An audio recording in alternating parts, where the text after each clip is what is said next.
দাসে করুণা করি।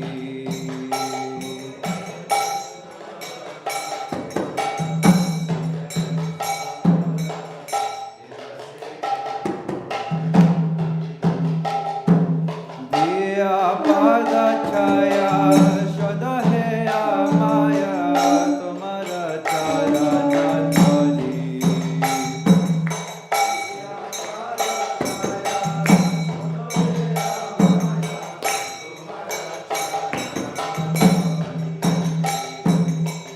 ছয় বেগদমি ছয় দোষ সখী ছয় গুণ দেহ দাসে।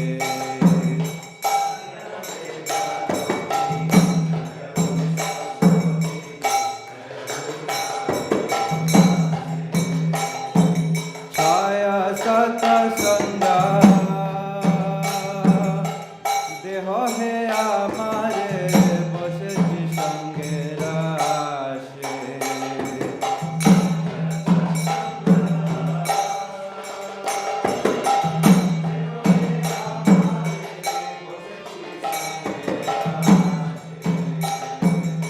একাকে আমার নাই পায় বল হরি নাম সংকীর্তনে।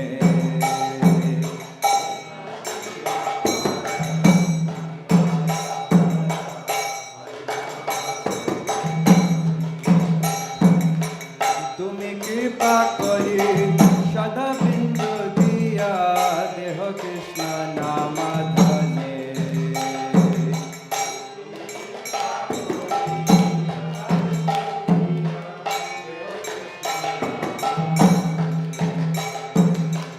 কৃষ্ণ সে তোমার কৃষ্ণ দিতে পারো তোমার শক্তি আছে।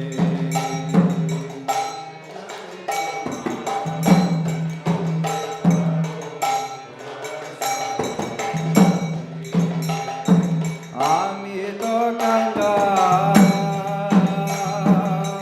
কৃষ্ণ কৃষ্ণ বলে ধাই তোমা পাছে পাছে।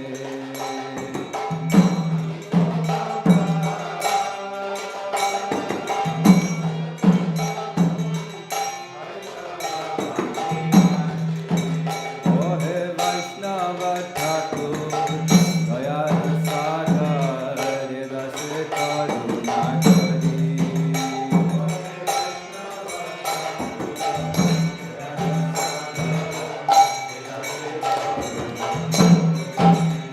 জয় বৈষ্ণব ঠাকুর বৈষ্ণব ঠাকুর বৈষ্ণব ঠাকুর জয় বৈষ্ণব ঠাকুর।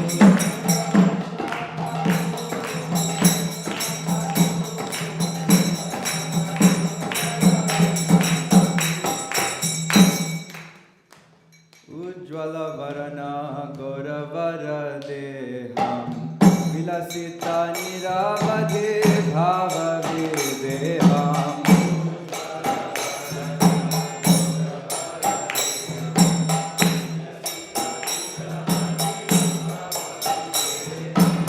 भुवन पावन कृपाय देशम तं प्रणमामि च Shri सच्चिदानन्दम्।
Vibhavari Shesha Aloka Pravisha Nidrachari Upajiva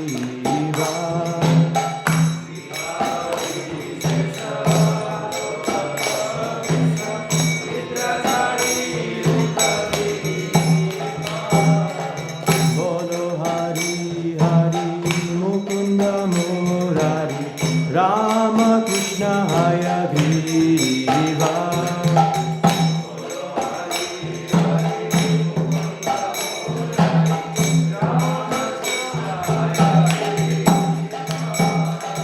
Narsimha Vamana Srimad Sudana Brajendra Nandana Shama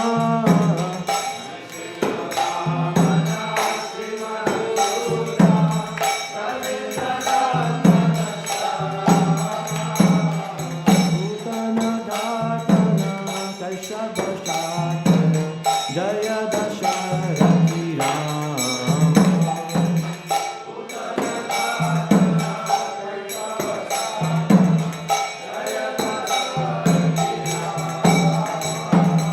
Yashoda Dulala Govinda Gopala Vrindavana Purandara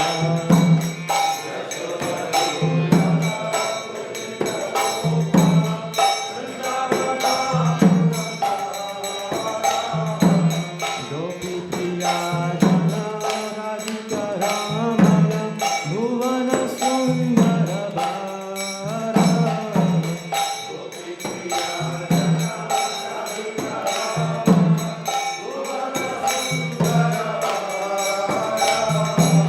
Ravana Tatara Makana Taskara Gopi Jana Vastrahari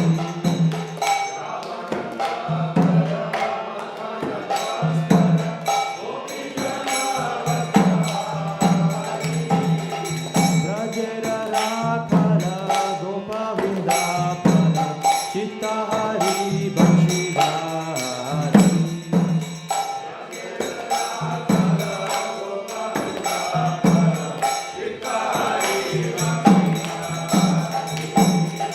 Govindra Bandana Shri Nandananda Braja Jana Bhayahari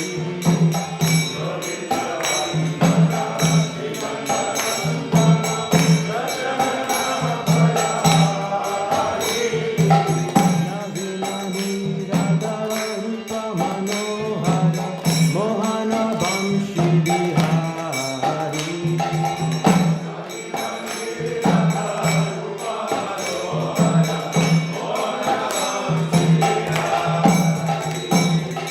Yashoda Nandana Kamsani Sudana Nikunja Rasa Vilasi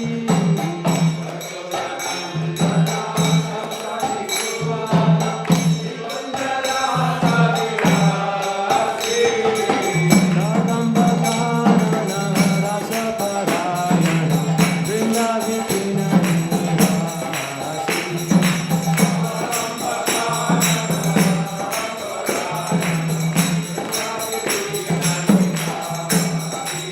Ananda Vardhana Premani Pura Sharadu Jatama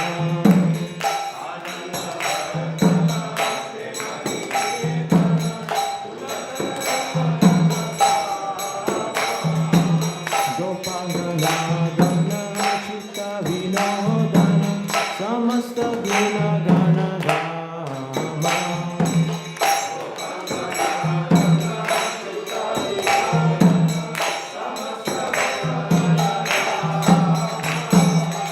Jamuna Jivana Keli Parayana Manasa Chandra Chakora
प्रलय पयोधि जले जितवान शिवेदा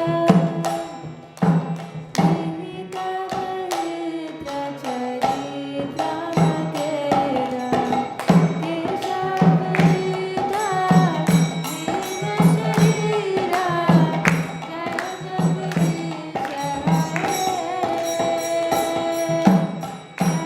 जगदीश हरे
Thank you, Prabhu. Hare Krishna. Good morning. So today we'll be reading from the second canto of Srimad Bhagavatam, and we'll start off with Jai Radha Madhava.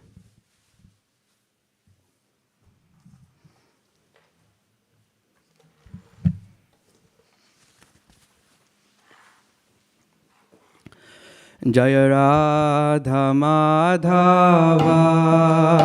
Kunja Bihari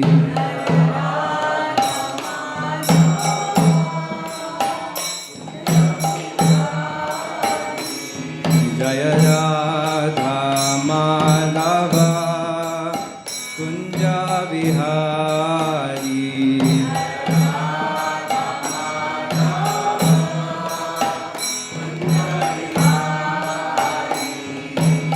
Gopi Jana Vallabha Girivardhari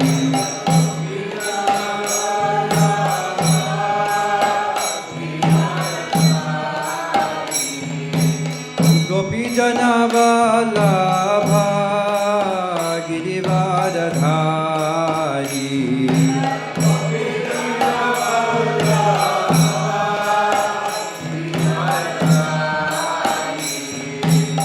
Yashodanandana Braja Jana Ranjana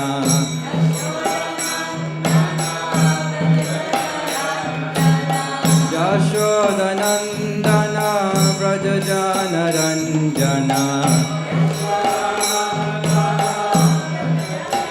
Amunatira Vanachari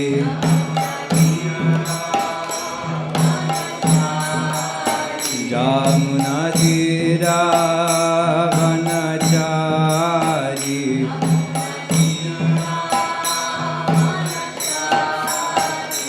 Jaya Radha Madhava Kunja Bihari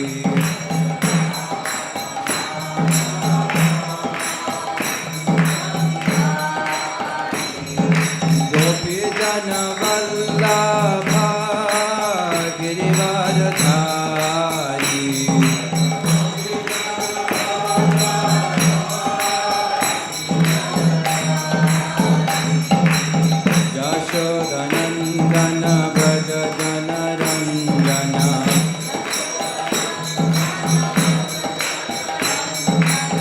Yashodanandana Braja Janarandana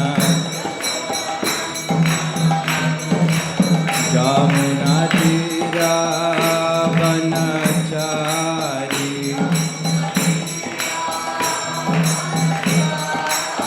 Jamuna Tira Vanachari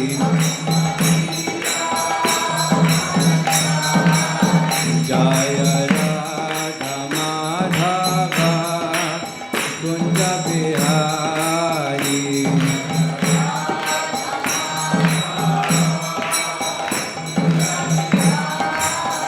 Jaya Radha Madhava Kunja Bihari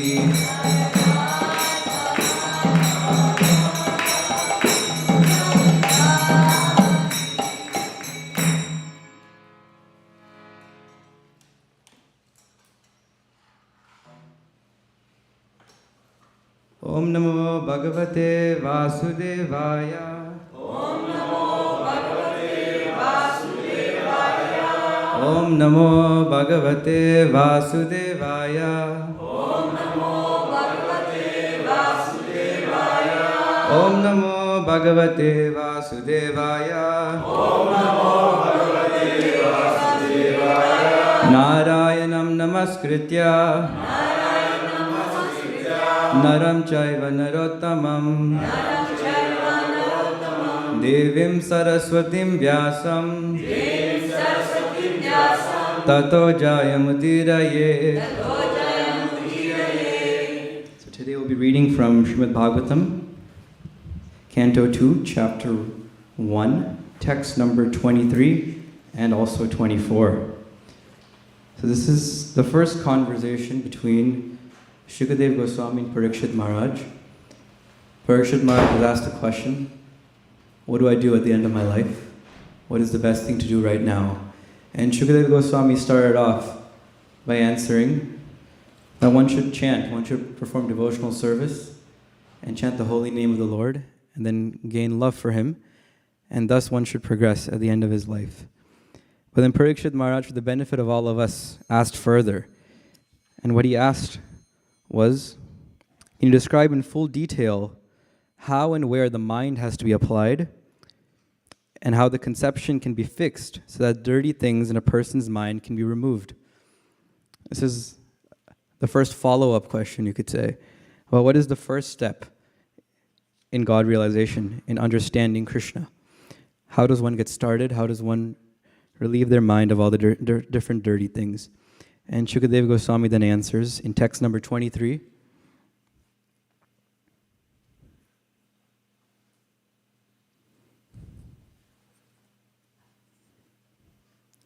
Shri Shuka Vacha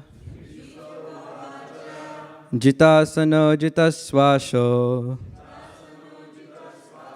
Jitasango Jitendriya Sthule Bhagavato Rupe Manasandharayedhiya. Shri Shuka Vacha, Shukadeva Goswami said, Jita Asana, controlled sitting posture. Jita Swasa, controlled breathing process. Jita Sangha, controlled association. Jita Indriya, controlled senses. Sthule, in the gross matter. Bhagavata, unto the personality of Godhead. Rupe, in the feature of. Mana, the mind. Sandharayet, must apply. Dhiya, by intelligence. Translation.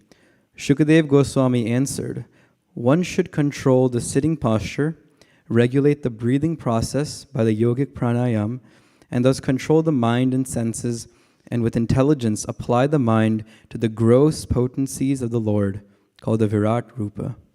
Purport. The materially absorbed mind of the conditioned soul does not allow him to transcend the limit of the bodily conception of self. And thus the yoga system for meditation, controlling the sitting posture and breathing process and fixing the mind upon the Supreme, is prescribed in order to mold the character of the gross materialist. Unless such materialists are able to cleanse the materially absorbed mind, it is impossible for them to concentrate upon thoughts of transcendence. And to do so, one may fix one's mind on the gross material or external features of the Lord. The different parts of the gigantic form of the Lord are described in the following verses. The materialistic men are very anxious to have some mystic powers as a result of such a controlling process. But the purpose of yogic regulations is to eradicate the accumulated dirty things like lust, anger, avarice, and all such material contaminations. If the mystic yogi is diverted by the accompanying feats of mystic control, then his mission of yogic success is a failure, because the ultimate aim is God realization. He is therefore recommended to fix his gross materialistic mind by a different conception, and thus realize the potency of the Lord. As soon as the potencies are understood to be instrumental manifestations of the transcendence, one automatically advances to the next step, and gradually the stage of full realization becomes possible for him. Text number 24. Visheshastasya deho yam Sthavishtascha sthaviyasam Yatredam vyajyate vishwam Bhutam bhavyam bhavacha sat. Vishesha, personal. Tasya, his. Deha, body. Ayam, this. Sthavishta, grossly material. Cha, and. Sthaviyasam, of all matter. Yatra, wherein. Idam, all these phenomena. Vyajyate, is experienced. Vishwam, universe. Bhutam, past. Bhavyam, future. Bhavat, present. Cha, and. Sat, resultant. Translation. This gigantic manifestation of the phenomenal material world as a whole is the personal body of the Absolute Truth, wherein the universal resultant past, present, and future of material time is experienced. This is a very important point, that the entire cosmos that we are a part of, this material world, is actually the personal body of the Absolute Truth. And we'll come back to that point later on. Purport. Anything either material or spiritual is but an expansion of the energy of the Supreme Personality of Godhead. And as stated in the Bhagavad Gita 13.13, the omnipotent Lord has his transcendental eyes, heads, and other bodily parts distributed everywhere. He can see, hear, touch, or manifest himself anywhere and everywhere, for he is present as the supersoul of all infinitesimal souls, although he has a particular abode in the absolute world. The relative world is also his phenomenal representation because it is nothing but an expansion of his transcendental energy. Although he is in his abode, his energy is distributed everywhere, just as the sun is localized as well as expanded everywhere. Since the rays of the sun, being non-different from the sun, are accepted as expansions of the sun disk, in the Vishnu Puran 1.22.52 it is said that as fire expands its rays and heat from one place, similarly, the Supreme Spirit, the personality of Godhead, expands himself by his manifold energy everywhere and anywhere. The phenomenal manifestation of the gigantic universe is only a part of his Virat body. Less intelligent men cannot conceive of the transcendental, all-spiritual form of the Lord, but they are astounded by his different energies, just as the Aborigines are struck with wonder by the manifestation of lightning, a gigantic mountain, or a hugely expanded banyan tree. The Aborigines praise the strength of the tiger and the elephant because of their superior energy and strength. The Asuras cannot recognize the existence of the Lord. Although there are vivid descriptions of the Lord in the revealed scriptures, although the Lord incarnates and exhibits his uncommon strength and energy, and although he is accepted as the supreme personality of Godhead by learned scholars and saints like Vyasadeva, Narada, Asita, and Devala in the past, and by Arjuna in the Bhagavad Gita, as also by the Acharyas like Shankara, Ramanuja, Madhva, and Lord Sri Chaitanya in the modern age. The Asuras do not accept any evidential proof from the revealed scriptures, nor do they recognize the authority of the great Acharyas. They want to see with their own eyes at once. Therefore, they can see the gigantic body of the Lord as Virat, which will answer their challenge. And since they are accustomed to paying homage to the superior material strength like that of a tiger, elephant, or lightning, they can offer respect to the Virat Rupa. Lord Krishna, by request of Arjuna, exhibited his Virat Rupa for the Asuras. A pure devotee of the Lord, being unaccustomed to looking into such a mundane, gigantic form of the Lord, requires special vision for the purpose. The Lord therefore favored Arjuna with special vision for looking into his Virat Rupa, which is described in the 11th chapter of the Bhagavad Gita. The Virat Rupa of the Lord was especially manifested, not for the benefit of Arjuna, but for the intelligent class of men who accept anyone and everyone as an incarnation of the Lord, and so mislead the general mass of people. For them, the indication is that one should ask the cheap incarnation to exhibit his Virat Rupa, and thus be established as an incarnation.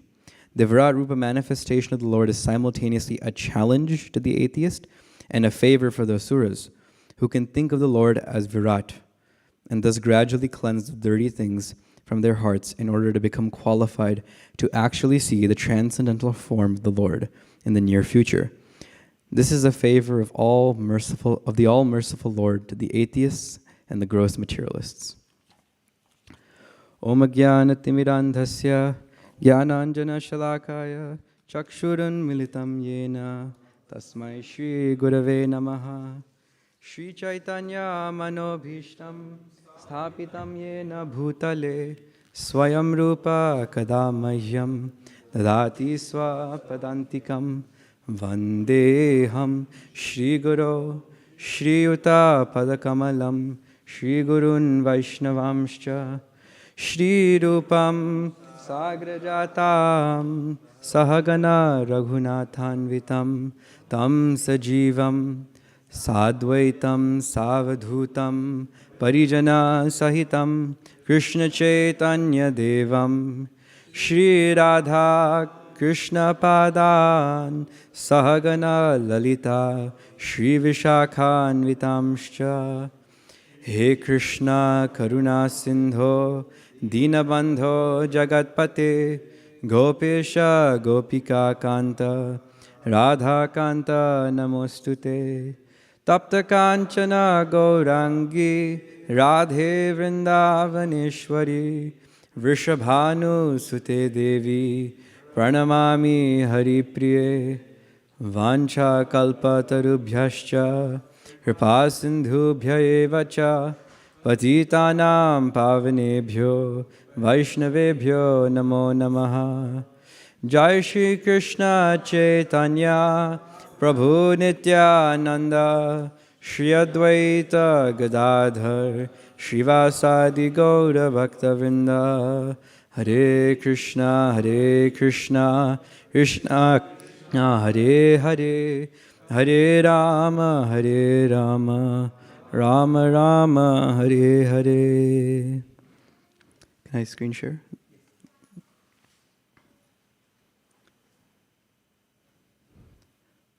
All right.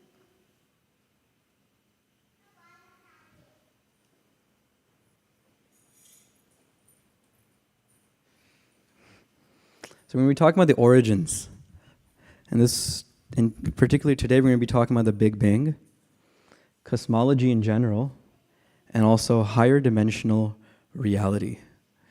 And so we saw in this purport by Srila Prabhupada that this is the first step in God realization, to recognize that there is someone superior.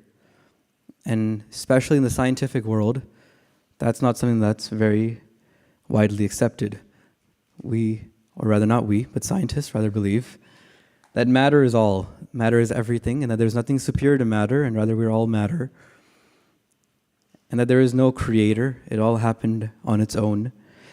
And what we're going to do today is we're going to look at that theory, and we're going to see if we still like it after we look at it a little deeply. And we're going to go through the history, because sometimes even scientists don't know the history behind why we believe in the things we believe right now. And so we'll go through this slowly, and if there are any questions, feel free to raise your hand. So we started with, what's the point? Why are we discussing this? It's Saturday morning. Why are we discussing Virat Rupa, the cosmos, and all this? And it's answered by Parikshit Maharaj himself. He asked this question for a reason. It's the first follow-up question, so it better be good, right? And it's the first step of God realization. That's what he's asking for. How does one get started? How does one clear their mind of dirty things? How does one come closer to Krishna? What is that first beginning step? And here, he's asked for the benefit of all of us, because of course he doesn't need to know that, but he's asking for all of us who are reading this, and also those who are living right now. And Shukadev Goswami replied that one should meditate on the gross potencies of the Lord, which is the Virat Rupa. The gross potencies are basically what we see out here in the material world. And the chapter goes on to describe the different aspects of the Virat Rupa. For example, the veins or the rivers and so on. There's many different ways you can view the Virat Rupa in the real world. And then the different classes of men are different limbs of the body of the Virat Rupa. But the key aspect is to understand that there's someone higher than us, that there's someone superior.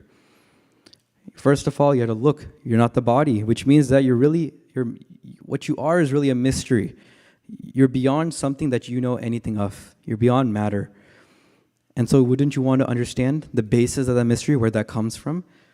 And it's not just, the universe is not an arrangement of matter that we can measure and dissect and break apart and understand like that.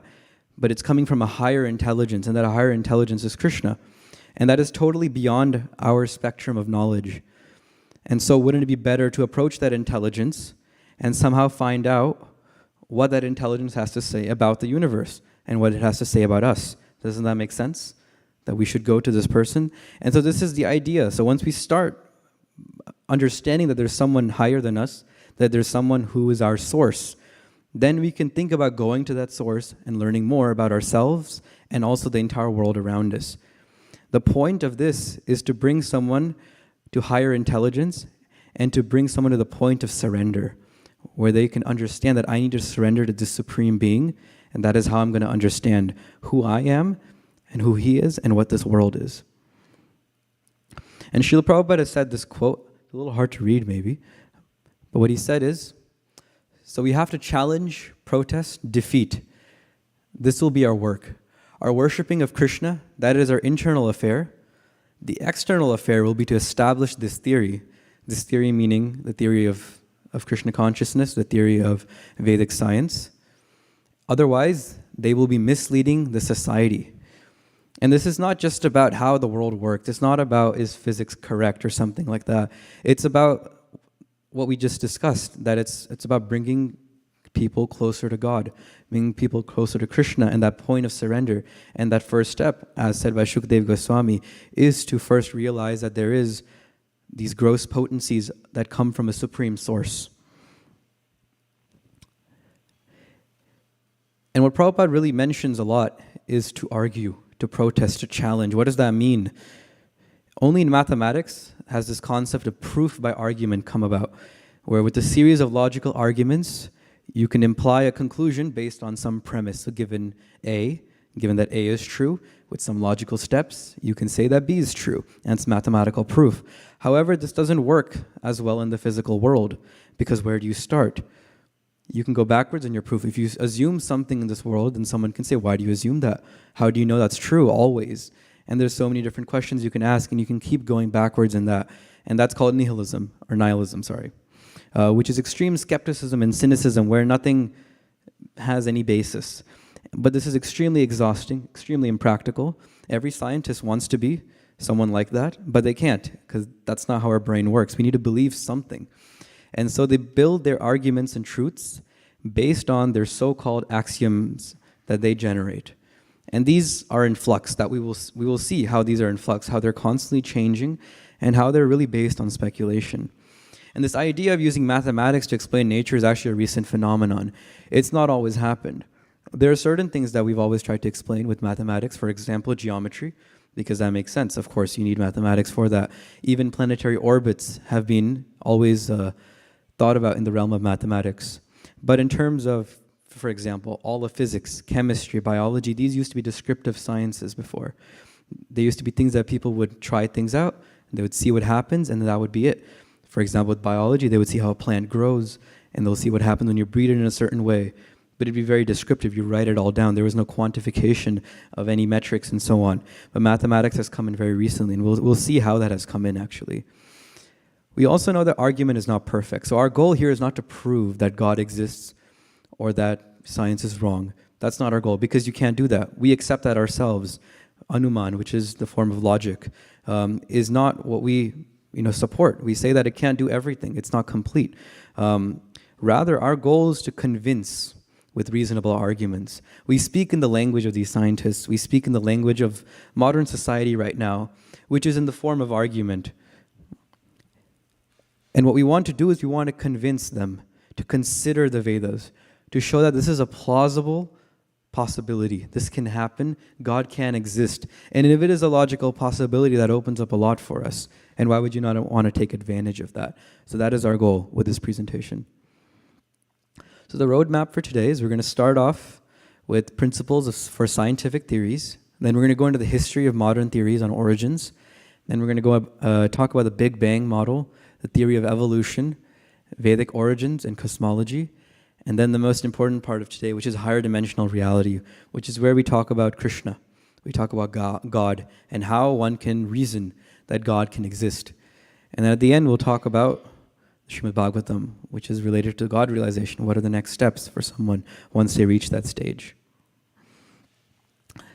There are three components to understand ultimate origins. First is unlimitedly small things. We need to go down as small as we can, unlimitedly small. We also want to go unlimitedly large because the creation is infinite. We cannot fathom the finiteness of it, so we need to go unlimitedly large, beyond our spectrum of large. And then we also need to go back in time. And these three things are quite difficult. It's very hard to speculate, it's very hard to detect, it's very hard to measure, which is contradictory to the scientific method, which is essentially breaking things apart and then trying to put them back together and seeing how they work. For example, if a scientist wants to understand how a clock works, how are they going to go about it? They're going to look at the gears, they're going to see what's happening, and then from that they will make assumptions, they'll make conclusions. This is how it works, this is why it works in this way, and then this is what's happening over time with the clock. And this process is great, but for medium-sized things we can break apart, look at, and observe on our own. Once we get to smaller things, we have to use other instruments, for example, microscopes, or even electron microscopes, and so on. There's many different instruments that are out there. And these instruments have gradations of error once you go smaller and smaller. So they're imperfect in that sense. If we want to go very large and we want to see far away things, we have to use a telescope. And these telescopes also have their own deficiencies, their own limitations. And then, of course, going back in time is something that's completely impossible for us besides reading historical text. And so that's something that's very difficult, or just plain speculation. And so the scientific method is not suited for understanding the origins of the universe and the origins of us. And so when we go through these different theories, we're going to consider these four principles, and these are labeled by Sadaputta Prabhu, who was one of the great researchers in the Bhaktivedanta Institute, which was which the goal of that institute was to basically build these theories, to build presentations to convince others that there is something beyond what we know in science. There's more to it, and this is how we can explain it. So it's not about dogma, it's not about pushing something on someone else, but it's about showing and convincing others that there is a possibility that maybe this has something wrong with it and that we can consider something else. And so we always are going to abide by these 4 principles. The first one are that scientific theories are highly speculative. And we will notice this today, and it'll be quite amusing sometimes how speculative they can be. Number 2, they contain definite defects. And these defects are not unknown. We're not uncovering something that no one knows about. The scientists know of them too. But it's a hope for theory where they hope that someone is going to figure out a way to reconcile these defects. And then number 3 is that scientific theories cannot explain how variegated complexity emerges from nothing. And this is one of the key components of scientific theories on origins, in particular, where it comes from nothing. And they have no actual explanation or detailed explanation for how that occurs. And number 4, they consider higher dimensions sometimes, but they reject when Vedic concepts consider the same, or they propose the same. And so we see the first 2 are destroying scientific theories. Those are negative. But the second 2 are positive because we can use Vedic concepts to build on those points and to show an alternative to those that are looking into this. And so these 4 principles are what we want to keep in mind as we go through. And so now we'll go through the history. And this is very interesting. As we go back in time, modern history has information close to about the ancient Greeks. If we don't really know much beyond that, as much. And that's about 1200 BC, maybe 1500 BC, about 3,500 years ago. So it's not very far back. This is what we know in terms of what they were writing, what they were talking about, what they were coming up with and innovating. Of course, we have fossils and all that age much longer or age much farther back than 3,500 years.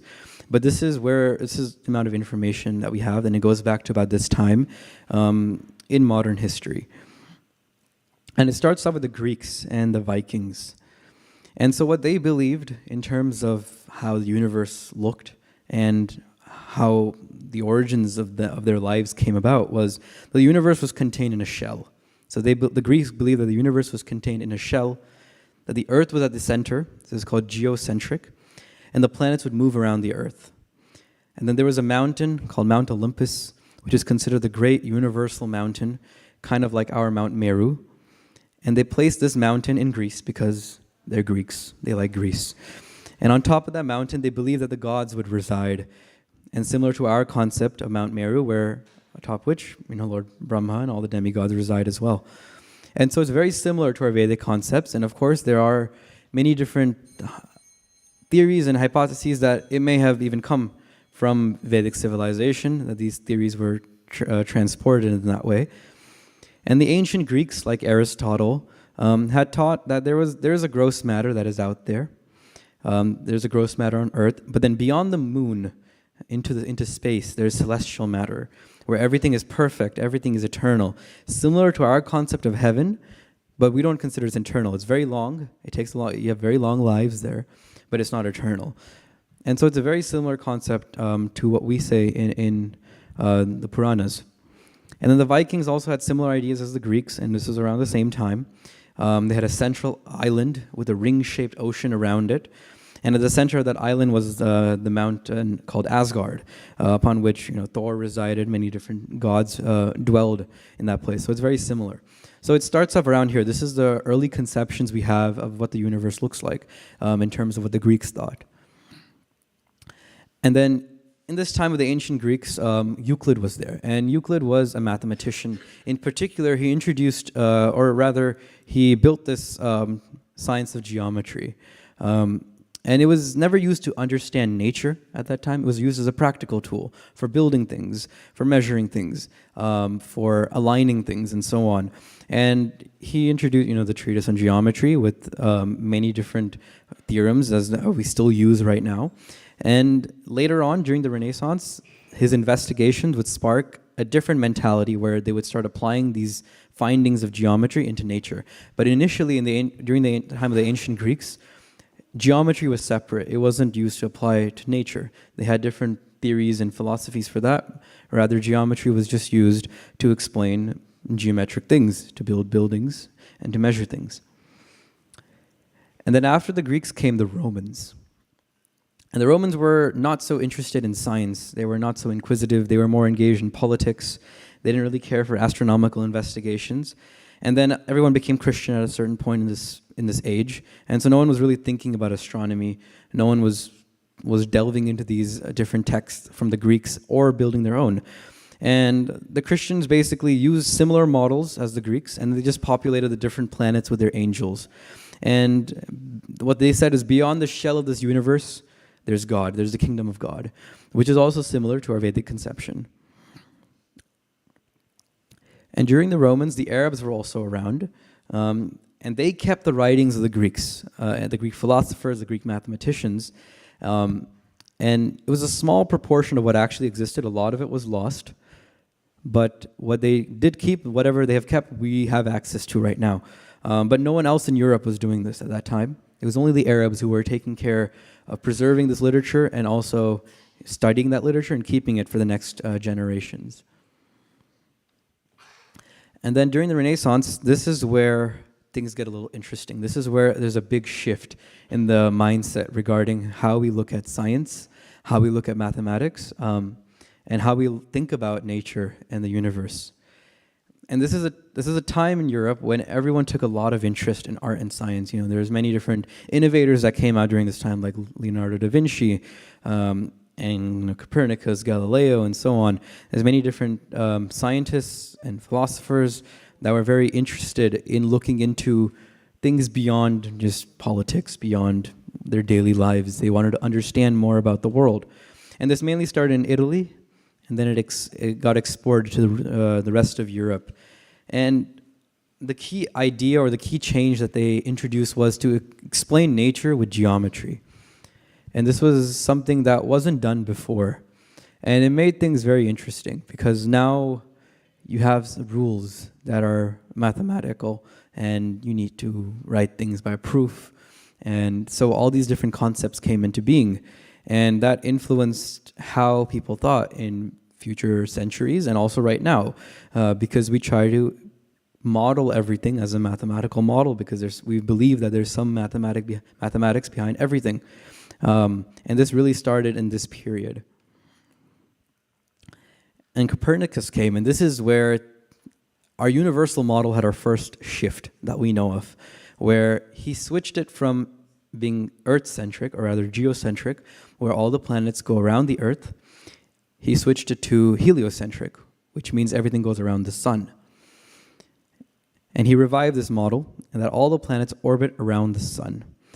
And this was the first major shift in the universal model. Of course, there was a lot of backlash during this time, but eventually it gained enough traction. But this changed the way we would think about the world and the dimensions of the world in particular. Since everything is orbiting around the sun, through a method called triangulation, they determined that the stars were much farther than they thought.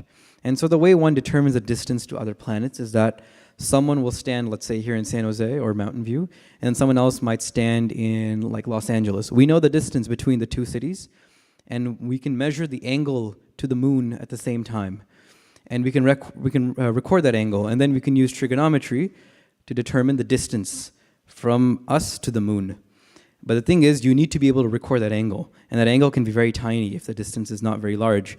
And so the way they go about this is that they first start with something small, something close by, like the moon, which you can do, and then you try the other planets, you try the sun, and you use parallax. Basically, you kind of use that measurement to now try another measurement, and then you iterate on that measurement continuously to basically determine the distances of everything. And now because the model is different. The distances are different. The planets are positioned in different ways. The sun is positioned in a different place. And the earth is positioned in a different place. They're all moving the same relatively. You have a question? Yes.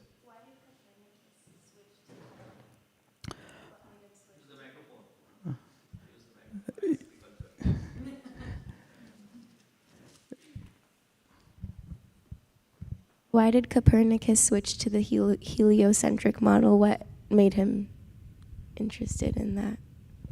The main thing was just the simplicity of it. Because of the way the planets orbit, when you go heliocentric, they tend to orbit in almost circles, like in ellipses. And so it just looks simpler, which is why he liked it. And then not everyone really liked it because it's challenging everything. It's like someone coming today and saying, Mars is in the center. And everyone being like, what do you mean? That makes no sense. And so there was a lot of backlash, but just the simplicity of that model made sense. And then it's speculation, really. He just tried it out. People liked it, and that's how it continued. We'll see. This is a nature of these scientific theories. It builds on speculation, and so that's why. And so, as I was saying, through measuring, through triangulation, what they realized is that the universe became very large. The stars were now very, very far away with this kind of measurement. And the universe had become very vast in their conception. And so this idea of a finite shell that was there with the Greeks and the Romans was slowly being defeated, or rather it was slowly fading away. Because now the stars are so far away, and they keep getting farther and farther the more we check. And so where's the room for God? If the universe is infinite, there is no kingdom outside the universe. It's just the universe, and that's all that there is in this cosmos. And everything is now just a void, and so where are the demigods? Because when things are so far away, these stars are not close by. There's infinite amounts of void. There's unlimited amounts of void. And so what's happening in that void? Where do the demigods reside? Where is their mountain? Where are their abodes? And so with this model, even though it was a very simple change, you just changed the position of two different planets relative to each other, it completely changed the way we would measure the stars, we'd measure the planets, and so on. And so that's why everyone considered that now the universe is very large. How are we going to think about this? There's less room for God. And then the Pythagoreans came about. Pythagoras was also an ancient Greek, but his science, or his treatise on geometry as well, became very popular in this time. So whatever the Arabs had restored and kept, the people in the Renaissance really took that up. They were very interested in that work and studying it. It was very interesting to them. And so they tried to use geometry beyond practical tools, and they wanted to explain the workings of nature. And this was almost like a cult back then, where geometry was the basis of all reality, and numbers are the basis of everything that is real and everything that exists. And this was introduced by Pythagoras a little bit in the ancient Greeks during that time, but not so intensely. And now it was the only truth that they could accept. It had to basically work with numbers. It had to make sense through math and geometry. And basically the Euclidean geometry became the model of the universe. So maybe you studied this in school, or you're familiar with grids and 3D space and vectors and all that. That's Euclidean geometry. And because of this this movement during this time, that became the model of space. That became our model of space, the universe, and everything. And then in Euclidean geometry, what is the range of numbers? They go from negative infinity to positive infinity. And so the universe is now infinite if we use this model. And it's mathematically infinite. And so where is the room for God? And so since it was an early time, it was still many centuries ago, they started to believe that God is geometry. God is this science of math, because they had to believe in God in some way, and so they're like, where's the room for God? Maybe God is just this science itself. And so this was the idea that was coming, and you can see the very large influence of this time on how we think today, and how we model the universe. And then Newton made things very interesting, because he basically made the universe into a mechanical clockwork. So he brought about these three laws of motion.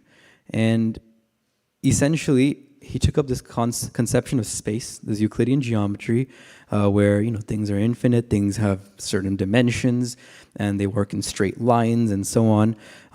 So with this, basically, this discovery of gravity and understanding, okay, this is how things attract and repel. We can now define the way the universe works, or rather the solar system, how that works. And he basically derived formulas to show that it's just mechanical clockwork. Using gravity, they're orbiting around each other, and then that's it. There's no, demigod or controller that is organizing the planets in a specific way. It's all mechanical. It's all happening automatically. And all the planets are spinning around the sun in an infinite void with other similar specks and other planetary systems and so on. And everything was done through mathematical formula. Everything was just done through math. And it was very simple. It's very attractive as an atheist, as someone who's trying to understand nature. It's very attractive to remove God because it makes things simple. Because then you can deal with things you understand, that you're familiar with, and things you can measure. And so it's this innate nature that we have with our false ego to lord over material nature, to conquer it, to take it by storm. And that's why it's very attractive to remove God from the picture. And this concept that Newton introduced became very popular with everyone. And what was very interesting in his idea was it eliminated the need to have an intelligent being controlling everything. It's just happening automatically. They're all moving as is. There's no need for angels, like that was considered in the Middle Ages, that they were controlled by angels. Like, for example, we have our grahas, or these presiding deities over the planets. And so there was no need for that. And then there was also this other concept of astronomy that was coming in where, where stars move away, they become their own suns. There's other planetary systems. There's many other, we're just part of one of many. There's many other solar systems out there with different suns and different planets and different kinds of life maybe even. And so what basically happened was that the universe became very large. It became full of many different things, and it was almost homogeneous. Homogeneous meaning everything is kind of similar. If you break it apart into large sections, everything kind of looks the same. They're just kind of copies, a little different in different areas, but it's about the same everywhere. And it's infinite. It's an infinite void with all these different specks of planets and stars and everything everywhere. And this is very different from our Vedic conception, where we say that the stars are like planets, and they are basically reflecting light from the sun. Of course, there are also stars that are not like planets, that are not reflecting light, as we can see when Arjuna and Krishna went to find the Brahmana sons. They went to stars that were self-illuminating. So there are situations like that too. But it was going very far away from what the Greeks thought, what the Romans thought, and also what the Vedas say. And because of this homogeneous infinite void that has all these different unlimited stars and planets and light sources, there's a paradox that comes about, and it's called Olber's paradox. And the idea is that if there are unlimited stars, eventually all that light is going to reach our eyes. So why is the night sky not completely bright? Because there are unlimited stars, and we can technically see all the light. And so why is it why is there void in the night sky? Is there not a star there? But then it can't be unlimited, because if you go far enough, there has to be a star there. You can see in this diagram up there on the right side a little bit of what that means, where you can kind of stack them, the different layers. You can make imaginary layers of the universe as you go beyond into the void.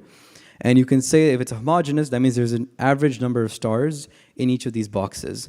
And the number of boxes that we can see in the same direction increases as we go farther, because the angle increases and widens. Like our field of view basically increases and widens. And so that's why we should see unlimited things in the night sky. And this was something that basically led many to believe that, okay, maybe the universe is actually just finite. Maybe infinite is a little too extreme. And actually Kepler was one who proposed this theory that this is actually a proof that the universe is finite, because if it wasn't finite, this would happen in the night sky, and it doesn't happen. And later on, we'll see Einstein actually tries a different way of explaining this. And no one was really able to solve this paradox in that time. And so that's why many weren't that sold on that idea that the universe is infinite. And when Einstein came about, he came up with this idea of curved space, which is a little weird. But the main thing is that he moved away from Euclidean geometry, which is, lines, dimensions, and straight things, into non-Euclidean geometry. So what curved space kind of means, you can think, there's an analogy in 2 dimensions that we can think of. So let's say the surface of the Earth, it's a globe, and that curves in on itself, right? There are no edges, there are no boundaries, but the surface of the globe is finite. And so it's this idea of curved space where everything kind of comes together in a finite space, even though there are no edges. And what he basically envisioned was that you can expand this to 3 dimensions. So this is in 2 dimensions. If you take it to 3 dimensions, that's what we live in. So we can't really visualize it, but this is the concept. So it's, you're just taking it to another dimension. And you're postulating that that now makes the universe finite without a border. So there's no shell, but it's still finite. And that was his theory. He thought that the universe was something that was fixed and static, which was also an ancient idea. But he basically introduced this idea of curved space and also the theory of relativity, which we will get into later.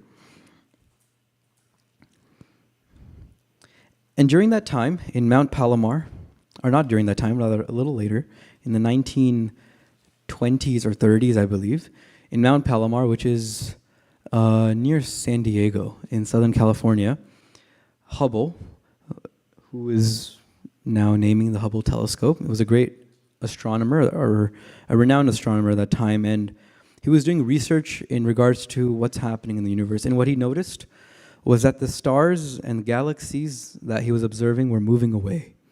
And what does that mean? That means they were, relative to the Earth and relative to all these other things, everything is moving away and is moving farther away from each other. They're not moving in the same direction, but they're moving away from each other. And what he hypothesized was that this is likely from an explosion. And this is where the idea of a Big Bang starts coming in, that they're moving as if they were in an explosion and now they're spreading out. And everything is also moving away from each other very rapidly. So it's moving very fast, it's moving away, as if it's from an explosion.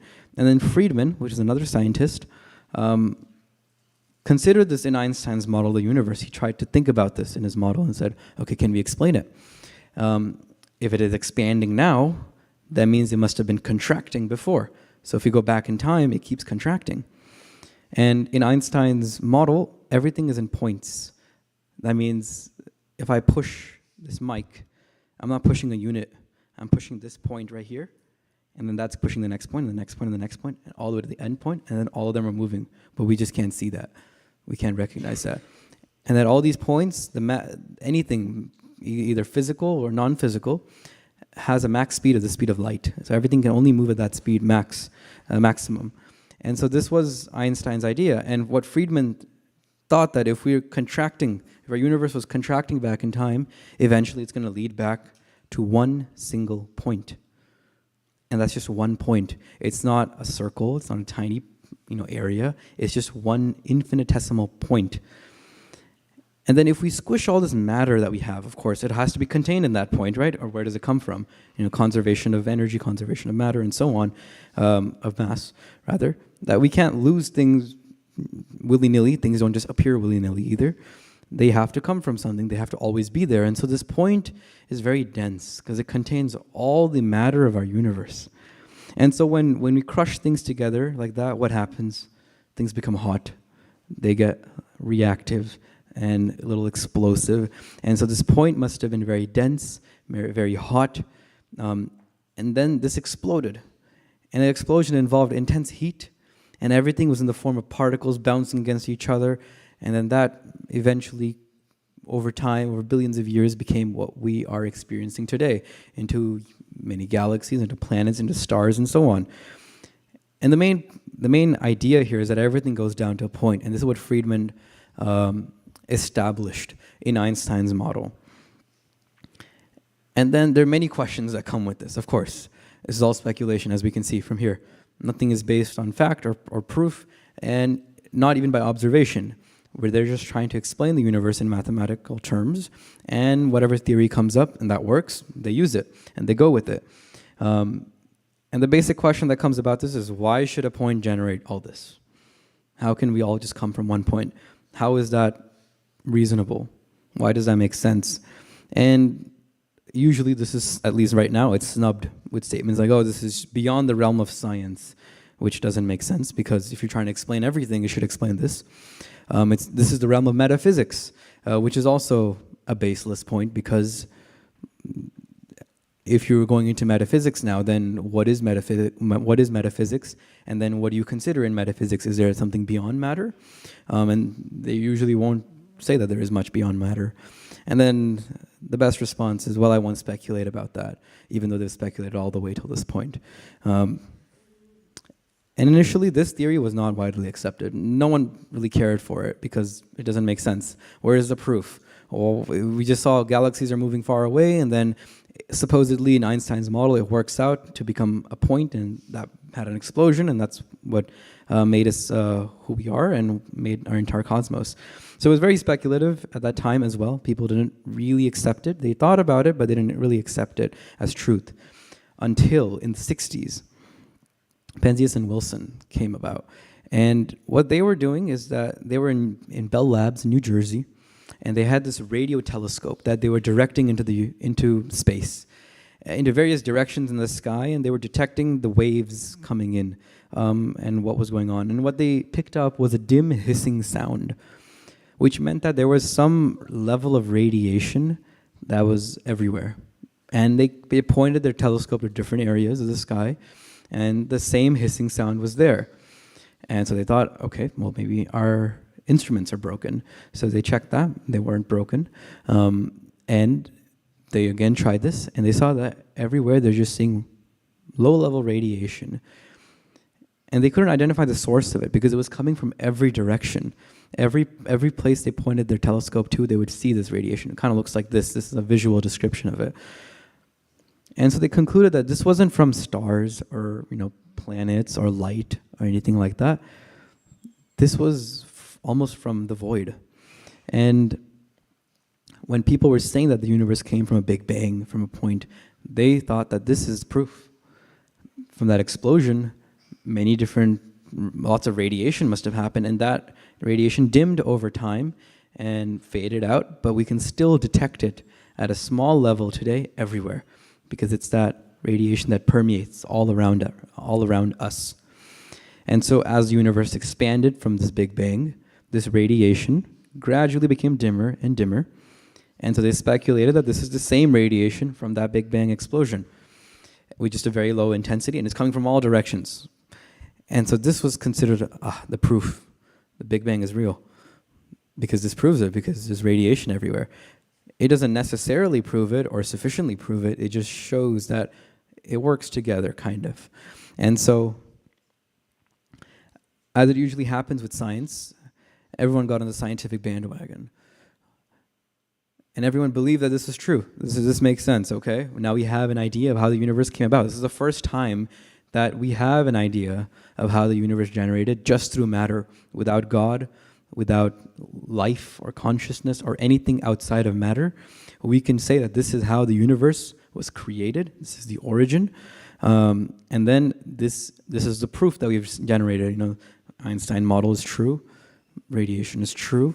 Galaxies are moving away. That's true. And they just accepted all this and they worked together, and that's what they accepted as the Big Bang model.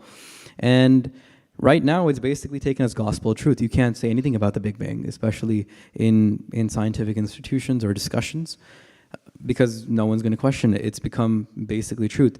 And this is very common in science, where things flip-flop.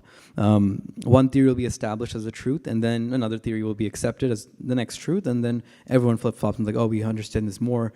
Now this makes more sense. Let's stick to this. And scientists will strictly take that position that, we're tentatively hypothesizing everything. Nothing is fact, nothing is truth. But it's human nature to believe something. And so they believe this. And this is a high-level overview of the Big Bang model, the different, parts of it. We don't have to go into details, but it starts with the point, and then matter is everywhere, energy is everywhere, and then those combine together, and then they create life from just random combinations, and then matter forms together into clumps, creates planets, suns, stars, and all that, and then this is where we are. They estimate about 13.8 billion years ago this happened, according to the speed that things are moving away from each other. And that's the idea of the Big Bang. And so it's based on two main theories. One is Einstein's theory of relativity, which takes everything down to a point. There are no units, it's just points, and change can only occur continuously. Continuously means that it happens at the same time, or not at the same time, but right after each other, but at a very infinitesimal level. And so if I move this side also moves, but it happens so quickly and continuously. And that's the idea of Einstein's model of the world. And then quantum theory is another idea to explain the world where everything happens in units, in total units. For example, a person is a unit, an atom is also a unit, so is a table, so is a computer, so is the entire universe. And these units can experience change randomly. So these are called quantum leaps, where they can change their state randomly, where it can choose one state or another randomly. And so this is an idea for how the Big Bang might have started, where it was a point and then randomly decided to quantum leap and become a universe, and then universes are changing and so on through quantum leaps themselves, or the galaxies rather are changing with quantum leaps. But the thing is that they go violently against each other. They're violently contradictory. And this is something that scientists themselves know, and they hope that someone's going to find a way to reconcile them. But even in their most accepted theory for origins, there is a violent contradiction that exists in their own theories. And so there's a definite defect that's there. It might end up, it might be true, maybe they'll end up having something. But right now there are definite defects, and it's not reasonable for us to just accept that as the only truth. We can think about it a little more if we want to, because there is no unified theory that is provided by modern science. And it's basically Einstein's theory versus quantum theory. And Einstein is always famously quoted for saying, God doesn't play dice. He doesn't do things by chance. That's not how the world works. And that's why also he doesn't believe quantum theory to some level, but it's mainly also because he likes his own theories. He believes his own way of the world. And so that disagreement is still there, and that's something they hope to change or hope to reconcile in the future. But these are basically simple defects that we can see in the Big Bang model. And we can also see how they're very highly speculative, how they're built on layers of speculation that we cannot usually trace unless we go deep into the history of how they came about, these theories. And then after the Big Bang, how does life come about? The idea is that it starts out with a primordial soup of matter, and then they randomly combine together to form proteins and amino acids, and then somehow or other a cell gets created through basically chance. And then from that we have the process of evolution, the theory of evolution, where then with genetic mutations and natural selection, new species and forms of life are generated from primitive forms. And so this is a very hoped-for theory as well, because there's no knowledge of what the steps are. How does one get from one place to another? How do you go from matter, just matter moving around, and atoms moving around, molecules moving around, into life? The way they hypothesize that this is true is because when scientists basically put some chemicals randomly together and saw that, it creates proteins, and these proteins are present in every living entity, and so this might be an idea of how life was created, which is random. Things are just kind of put together, and then somehow or other, something got created from it. And over time, more things got created with evolution. And that's the idea behind how life comes about in this Big Bang model. And so this is the second part to it. But there's no knowledge of what the steps are. For example, we can take a very simple thought process. If we start off with a cell or some kind of living entity, and maybe the next species of it is the same thing with a propeller that can swim faster in blood or liquid or whatever. how does that propeller come about? It can't just happen in one mutation. It's quite extensive. If you want to build a propeller on your own, there's so many different parts to it, right? You have your gears, you need to have your motors, you need to have your energy supplied to it in the right way. There's many different parts to it. And so to consider that it just mutates on its own is quite implausible. And scientists also agree with that. So what they say is that through some accidental steps and mutations, it eventually reaches a stage where it has a propeller that works and that helps it. And then through natural selection, because it's better and faster, it's going to kill out the other species, or it'll be the dominant one. But then in the intermediate step, where the propeller doesn't work, it just uses energy, isn't it going to die out first because it's using more energy? And there's all these kinds of things, but then there are no steps that are defined. And so this is a conversation that cannot be had. And usually what scientists say is that, oh, these are accidental, it's plausible. I'm sure there's some steps that exist, but I don't know them. And that's the key. We don't know the steps. So it's quite implausible to think that this is just a theory for everything. Rather, we can be open to more things, that there's consideration for something behind the design of how species are generated and how species function. So that goes against the theory of evolution on that end. And then also, if we were to accept mutations and evolution to be true, it introduces this idea of chance, where a mutation has a certain chance of happening. There are positive mutations and negative mutations, some that don't really do much. And in experiments and observation, we've only seen mutations that don't really benefit the species. So that means they are different, but they don't necessarily benefit it in a large way. Maybe it'll generate a new kind of color or have a specific webbing on its fingers or things like that if you let it exist for a long time and let it mutate like a species. And they've tried this with some kinds of species, for example, with I think with spiders and butterflies and insects. But the thing is that these mutations are not really beneficial. We've never seen a mutation where we would say that, oh, now this species can now dominate this entire area. So we've never seen something like that. And in order for all these mutations to stack up in a specific procedure and then to make something better, that's a lot of mutations to happen. And then if that happens by chance, and you multiply that with all the different species that actually exist, that becomes a very large number, and it's almost zero. And so scientists agree that this cannot happen by chance. So they say that it's a natural mutation. It's a natural step for that species, which is, again, there's no definition for natural. There's no definition for what that step of natural is. What is a natural step? We don't know that. And no one really knows that. If someone wants to generate a tail propeller to swim, for example, like as I just explained that example, why won't it die out in between? How does it stay alive? And so on. So these steps are not there. And then where's consciousness? We all are conscious, we can feel it. It's through our experience. When we have desires, when we have feelings, when we have inspiration, this all comes from something within us that is not related to matter. And so consciousness is non-material. And so where does consciousness play into this entire theory that's there? How does it come about? What is the source of this consciousness? And that's another big question. And so we go back to these four principles. One, that they're highly speculative, that they contain defects, they cannot explain how complexity emerges from nothing, and they consider higher dimensions when they reject when Vedic concepts do the same. And that's the history of modern origins, and that's why we believe what we believe right now. Does anyone have any questions at this stage before we continue? We'll talk about how we can introduce arguments to convince someone to think differently from these theories. So it starts out by saying that maybe these theories aren't complete as we like them to, as complete as we would like them to be. And so we would like to think a little deeper.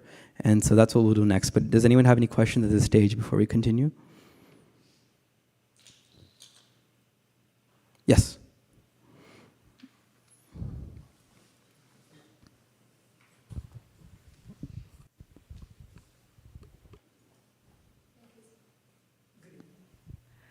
Thank you so much for the sharing. I I was reading some early histories in California that they try to plant more sequoia trees because they believe that is the superior tree of all trees.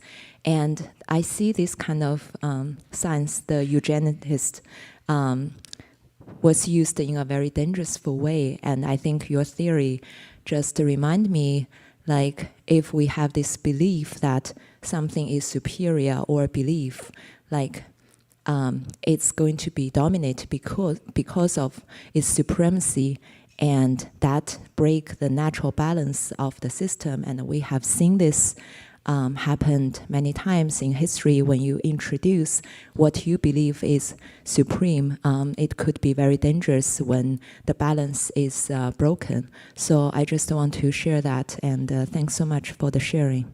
Thank you. Yeah, that's the scientific method, is to take nature by storm and to conquer it. And it feeds into the false ego, this pride, that we can understand this, we can reason it on our own with the tools that we have. So that's a great point. Thank you for sharing that. Kennedy? On what you just said, it blows my mind so much that in modern science, it's a lot of people getting together and thinking they can do it better than nature. And it's in that illusion of control that we think we have that we cause the biggest breakdown. For example, in China at one point, they had killed the majority of the sparrow population, thinking them to be a major component in bad agriculture. But what happened is that when they took out the sparrow population, the locusts came in and caused a famine that killed a massive amount of the population. And so it's in that lack of compassion that science ends up heading towards, with that idea of supremacy and control, that we actually find ourselves in that imbalance. And that doesn't just infect one person, it affects everybody. We all have to live here together. Yeah, that's a great point. That's why that first step is so important. It seems almost trivial to us. If you're sitting here, you've probably already made that step. But it's very difficult for someone who believes in themselves so highly to reason and understand the world, to think that I might not be able to do that on my own. And so it's actually a very hard step to take, and it's something that needs to be done very gently as well. We need to convince them, because if you go on the attack, it's very difficult, because first of all, we can't prove Vedic concepts, nor can we prove scientific concepts. And so it's a matter of persuasion and a matter of giving them that option to think about something different. We have a question online. Hare Krishna Prabhu, thank you so much for sharing these details, how actually each scientist or the scientific community came forward to put this thesis or various different theories. It's nice to know in detail. So my specific question is, when you mentioned the two scientists at New Jersey, they were trying to find the hissing sound. I didn't understand from which how they are able to hear that hissing sound. Like, is it from the operators or just by pointing the telescope towards a star? Is the radiation converting it to a hissing sound? I lost there. I just want to... Yeah, that's correct. So they were using a radio telescope, and so it was capturing radio waves or large waves that are there in space. And so then that gets translated to sound for their ears to detect them. And so that's why it was a hissing sound. But rather it was more just like there was dim radiation everywhere. That's what they were actually observing. I see. Yeah, thanks for clarifying. Tadya Seva Prabhu, and then Yashoda Prabhu. Oh, wonderful presentation. Very impressive presentation. I have one confusion in my mind regarding the infinity in the universe. So from a day-to-day observation, we can see that there is darkness, in the night, and it is infinite. Like, if you try to comprehend through your senses, where does this darkness end? Everything in this material world has got a certain sense of limit. There is a wall. I see a wall, but the distance is very finite.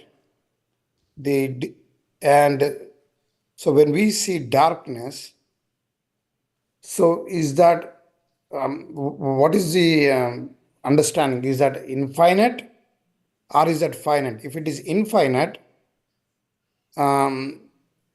it doesn't seems to be it is infinite. But if it is finite, then how can they accommodate the principle that it is the universe is expanding?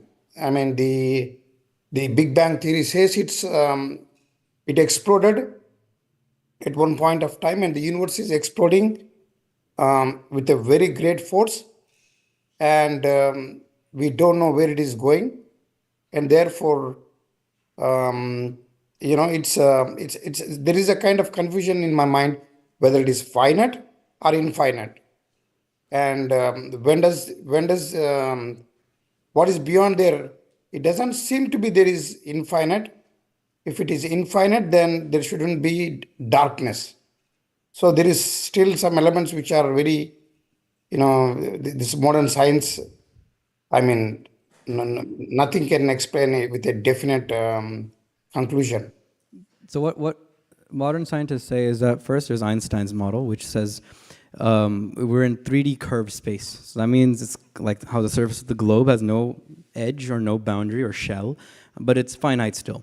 So technically they consider that universal space is finite to some extent, where that there is a limit.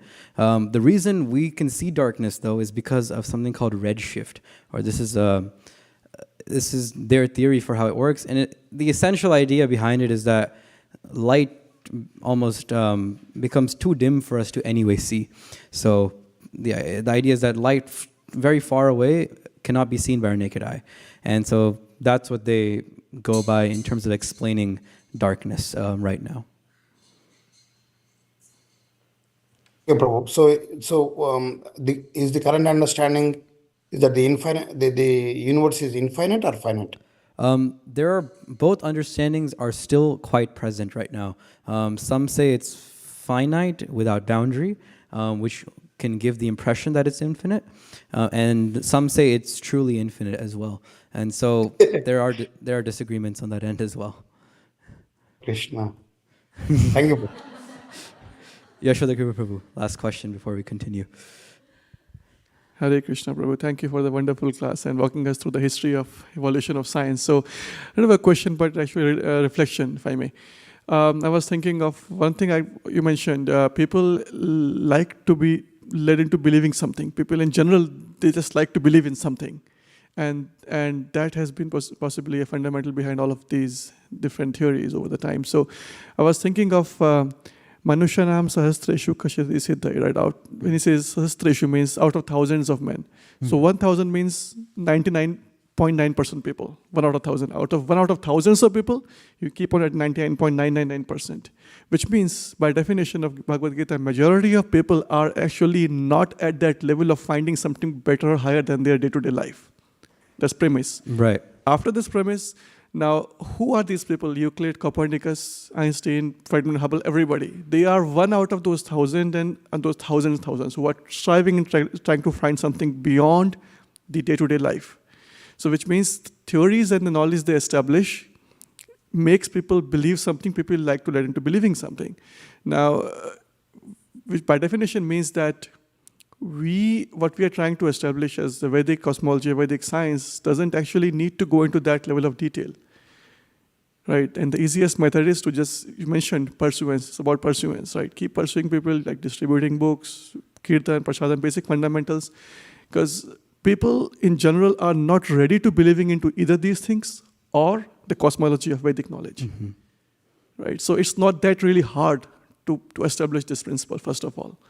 Yeah, that's a great point. And Sadabhuta Prabhu always mentions this.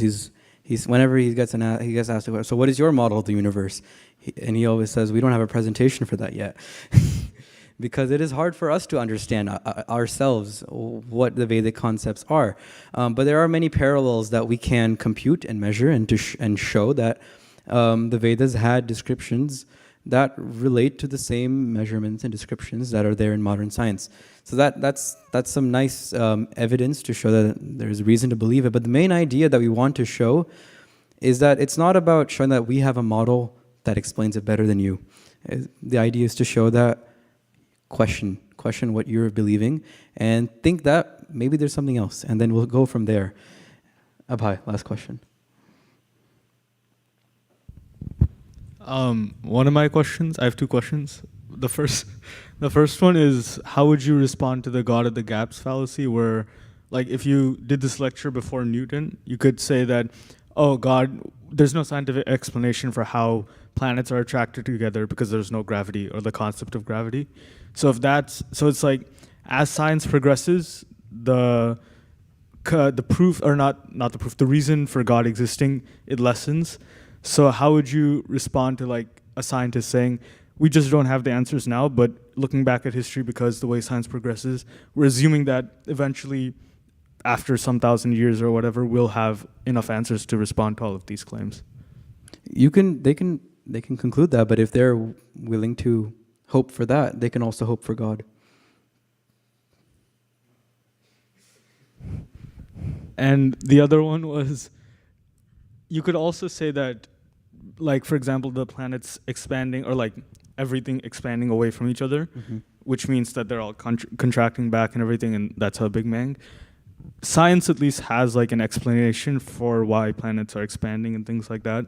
So if someone said, if science already has an explanation, how can you counter that without any like other explanation of your own? Like, you can say they're false in it, but you're not also giving any other reasoning behind why they're doing that.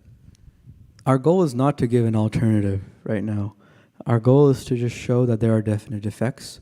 And our main goal with this is to show that there is a creator behind it all. Maybe the universe is expanding at some rate. Maybe the measurements are incorrect. Maybe we are moving and they're noticing that. Because everything is relative in the end. You're not seeing it from a standing position. No one is standing still from their measurement. Everyone is moving while making their measurements. So that introduces its own error. And so our idea is to just show that there is someone that created all this. And we'll go into this next. So I'll answer your question. So these are the four principles. If we could get back the slides, Mataji. These are the four principles. But the main principle is, what are the steps? What are the steps between all these different things that are happening? What was there before the point? Before the point exploded? What happened after the point exploded? How did the universe clump up together? How did life come from chemicals? And then how did evolution happen? What are the steps for all these different processes? And no one even has an idea of what those steps are. It's more that there might be steps, and if there's a possibility of steps, why not believe that there will be steps? And so that's the idea behind that. So it's a very important question to always ask when we're faced with these kinds of theories that are sent, because we're always traversing the material world and looking at different things. And so these principles are great for us to guide us as we go through all those. Now we'll just do a little crash course on Vedic origins real quick. There's the causal ocean where Mahavishnu lies, and from his pores come all the different universes. And they get created, they're maintained for their specific amount of time, and then they're annihilated back into his body. And this is the material world, and then beyond that is the spiritual kingdom. And then in each universe, there is the process of creation. So it goes about creating so it starts off with, Brahma, and then he goes about creating the elements. And then finally, everything is infused with life through consciousness. And so once consciousness enters the Virat Purusha, or the personality of the entire cosmos, then he is awakened from his slumber. That means the universe is now alive, and all the living entities have life through consciousness. And this is done by the presiding deity of Chaitya, which is the super soul. And the creation of species is almost like a reverse evolution in the Vedic concept, where you start off with Brahma, the most complex, complicated, advanced human being, or not human being, living entity that is there. And then from him, he generates progenitors, demigods, and so on. And then those progenitors generate the different kinds of species. And so it's a reverse kind of evolution. We don't start from the simplest forms and go to complex. Rather, we start with complex and then go down to everything else. And so that's a little different over here. And then, of course, the planetary dimensions and orbits, those are all created. There are many descriptions in Bhagavatam regarding how they work together. And of course, there are books like the Surya Siddhanta, which Bhakti Siddhanta Saraswati Thakur had translated into Bengali and also given commentary on when he was just a teenager. So we have many books that describe how planets work. The main reason for these descriptions are mainly for astronomy and astrology, in terms of determining when eclipses happen, where planets are, and so on. And then this entire universe that we have with these multiple planetary systems, with the Garbhodha Ocean, with the different demigods, different progenitors, and so on, is the Virat Rupa. This is the Virat Purusha. His name is Hiranmaya. And he's the personality of the universe. And what it means to meditate on him is to understand that there is some truth that is higher than us. There's a source that which we come from. We originate from some source. And there's many descriptions in Bhagavatam regarding all this. But this is our crash course on it to now think about higher dimensional reality. And this is where we talk about how we can present arguments to convince and persuade someone to think differently, to think higher. And this is most interesting. So we're going to go through a little thought process, a little cycle. We're going to go through different kinds of thoughts. You might say these thoughts are quite immediate, but that's okay, because we're just trying to show an argument. We're just showing a way that we can plausibly think that God exists. And so we want to argue that there is a supreme person creating, maintaining, and annihilating this entire creation, who is the original cause of all causes. And so there's 2 points that we can cling on to here. The first point is that there are highly complex forms in this universe. We are complex as living entities. Buildings are complex, right? Skyscrapers are complex. Boats are complex. Many different things are very complex in this world. And we cannot understand how these forms can spring into being from a chaotic state of material elements that just interact according to their physical laws that are understood in modern science. So the idea is that life comes from chemicals interacting through physics and chemistry in their most basic laws. And the reason we think that this is not very plausible is because, first of all, these laws are quite simple, right? We can write them down on a piece of paper. We can explain them, we can formulate them, and so on. They're very simple, and they're also interacting with simple matter. So how can you just assume that when you put a bunch of Tinker Toys together, you're going to get the Empire State Building randomly? That's very, very unlikely. If you're a professional gambler, maybe you might think that's likely, but that's not very likely to most. It's very close to zero. And so we can start to think that maybe this isn't how things happened. Maybe it wasn't done by chance. Maybe there's something else going on. And the only thing that can generate something complex is something that is also complex, right? For example, if you want to build a skyscraper, you need a complex human being to be a part of that designing process. Whereas if you want to do something very simple, maybe you need a simpler living entity doing that process. And so to do something very complex in terms of building living entities and generating them and generating nature as is ecosystems and so on, that's very complex. So it requires some entity or matter even that is very complex or at that same level. And since there is a complex order to the universe, there must be a complex order behind the cause of that universe. And so that's a very plausible thought, right? You would all agree? Okay. And there's some suggestions over here behind the cause of the universe itself. And maybe some of you have heard of Carl Sagan, a very famous physicist and astronomer who's known for promoting science. And what he says is that if one were to go back in terms of causes, the cause of this, the cause of that, we might arrive at God, right? God is the cause of this at some point. And then one might ask, what is the cause of God? And then we'll say, well, that's nothing. God is the cause of all causes. He's the original cause. That's where everything starts from. And so then what he says is, why don't you take that a step? Matter is the cause of all causes. Matter is the original cause itself. Why do you need God? And that's what he says. And a lot of people like this idea, where that matter is the original cause itself. There is nothing beyond that. There is no entity or God or supreme being that is behind it all. But the reason we don't think this is a good idea is because material forms disintegrate. Any complex material form has never stayed complex forever. It's always gone away. And if it does change, if it does deteriorate, it doesn't become better. It never becomes better. Like, if, for example, a statue, over a couple thousands of years, it's going to disintegrate on its own. It doesn't become a better statue. It doesn't become more complex. It becomes simpler, and becomes in a simple matter in the end. And so there is no eternal, original material source that we know of, at least. And maybe there is some matter that is of that nature, of eternal nature, that can sustain its form forever, its complexity forever. Maybe there is something like that. We can go in that direction now. And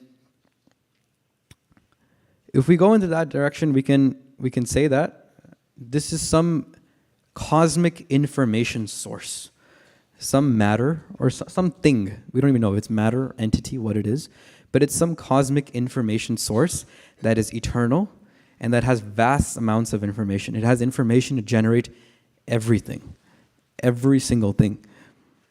And so it's almost like a computer with read-only memory. You have read-only memory, you can access that, you can generate things from that knowledge, and that's it. But it cannot be static. That's the key thing with it. If it's static, then it cannot adapt to the way the world works. For example, so the world is active. So this information source must also be active. And so that means it would be taking in information as well and then manifesting different things. And we're basically imagining an eternal operating entity which stores vast amounts of information. And Sadhguru Prabhu coins this the Adi robot, the original robot. And then there's also the side of, so that's how we get to that from just complex matter, from complex forms of life and so on. And then the part of consciousness, we already know it cannot be explained in material terms. Many scientists also believe in that. It cannot be measured in quantitative terms, yet it exists. And so what are the origins of this consciousness? So we have reason to suppose that consciousness comes in from a conscious thing, something that's also conscious, or something at the level of consciousness, something as complex as consciousness. And so we can arrive at this point where we have a source for consciousness that is eternal, that has vast amounts of information to generate all these different species, and it's able to be active, it's able to be conscious, it's able to basically be the source of everything that is. And we can see this is quite similar to the conception of God. It's an eternally existing and absolutely cognizant entity. And this is how we can reason that God is likely existing because it comes from this kind, because of what we see in this world. The feature of consciousness is intelligent action, right? If we take intelligent action, like doing something interesting, writing something, talking, so on, that comes because we're conscious. And so if this information source is to make all these intelligent actions in terms of generating entities, it must also have some consciousness in order to do that. And so that's why we can reasonably conclude that maybe God exists. There's a logical possibility for it. It's plausible. It's not rejected by any material conceptions. We're still working under that realm, but we can say that God exists. There's some information source. There's some supreme source that stores all this knowledge, and that is also cognizant, absolutely cognizant, rather. And so that's who we think Krishna is. And that's what we talk about Krishna. And then, of course, there's many other features to him, like bliss, and he's got a form. But at least we got here. That's quite a big step for someone who's an atheist and who believes very deeply in science. And there's other considerations that you can have in terms of how you think about God. Krishna contains everything, space and time, like a fishbowl. He's not a part of it, but he contains it like a bowl. It's all inside him. And that gives him the awareness to of past, present, and future. And he's the origin of time in that sense. He's also an undifferentiated entity. So there's no distinction between his potency and the possessor thereof. That means between him and his potency. And so he's a complete whole, a complete unit. And so he's every atom. He's also every universe. He's every unit that's there. And this can be, you can actually, if you go through Krishna, like Markandeya Rishi, you can go to any part of the universe or any part of time because he is everything. And so this is real. And same with Yashoda. She saw the entire cosmos, including herself, within Krishna because he is the complete unit and also every single atom. And so this we can consider as infinite dimensional, infinite dimensions, where every point is connected to each other. And that's Krishna's conception of it because his senses are ultimate and perfect. But our senses are limited, so we can perceive things in 3 dimensions, for example. But then there are sages or special demigods that can experience things at different dimensions. And it works through neighborhood relations. What is close to us, what is far away. Something that's far away for us might be very close for someone else. And for Krishna, everything is close. Everything is the same distance, all is one. It's all one complete unit. And so this is the first step, is to realize that there's a creator behind this cosmos that we have and that we're inferior to someone, that we have an original source. And Pascal's wager is that if it's logically possible for God to exist, the odds are in our favor. Because if he does not exist and you believe in him, you'll have finite loss. And if you do not believe in him when he exists and he does not exist, then you have finite gain. But if he does exist and you believe in him, you have infinite gain, because it's beyond our conception of measurement. And if he does exist and you don't believe in him, you can incur infinite loss by not taking advantage of that. And so this is Pascal's wager. We can consider that this is a good idea to give it a shot. And the Vedic process is to take it by disciplic succession. If we want to understand ourselves and God, we need to link up with him, right? And the way we do that is through disciplic succession, through the guru, and through our predecessors, and we get knowledge from God in that way, and that's how we link up with him in order to develop our own knowledge to understand ourselves and our relationship with him. And the Vedic process is basically sadhana bhakti. You can tell a scientist, chant the Mahamantra. We have a whole process set up over here. It's very scientific. If you do that, you will basically understand your relationship with God, which is Raganuga Bhakti. And then you'll also understand who you are, what the cosmos is, and what God is. You'll understand all knowledge. And then someone might say, okay, I chanted the Mahamantra, nothing happened. I'm still here, I don't understand anything. But if they're a real scientist, you can say, you gotta follow the real experiment protocol. You gotta reproduce it in the same environment. So you need to follow all the regulations. You need to chant proper rounds. You need to chant without offenses. You need to do devotional service in the right way. And through proper Vaidhi Bhakti, Sadhana Bhakti, one can basically come to a position where they do understand this. And we've seen this in examples. And if someone opposes it, we can say you have to try it out fully. Do the full experiment, set up the same environment, do it in the same way, and reproduce it properly, like a true scientist. And this is why Prabhupada says Krishna consciousness is a science, because it truly is, and we can think of it in that same light. And at the end, of course, our goal is to follow the divine order, and that is to establish this theory. And this is our external affair. It's very interesting. Prabhupada says our internal affair is worshiping Krishna, but our external affair is to establish this theory. He's very direct about it. Thank you, everyone, for listening. Hare Krishna.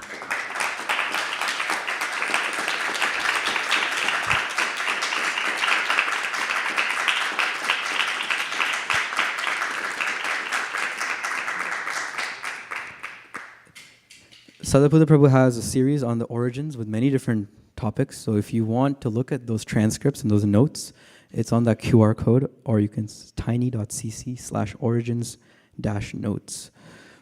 Does anyone have any questions? I know we're a little over time, so maybe we'll just take one. Kennedy.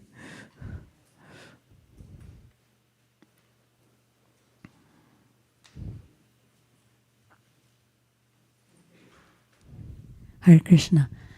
That was amazing. It made me think of, in quantum physics, there's this thing called the double slit experiment, where through that experiment they realized, as I'm sure you know, that our observation affects reality.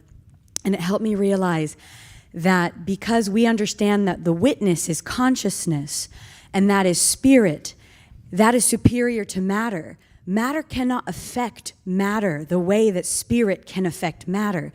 So it shows consciousness's superiority through science and their own experiment.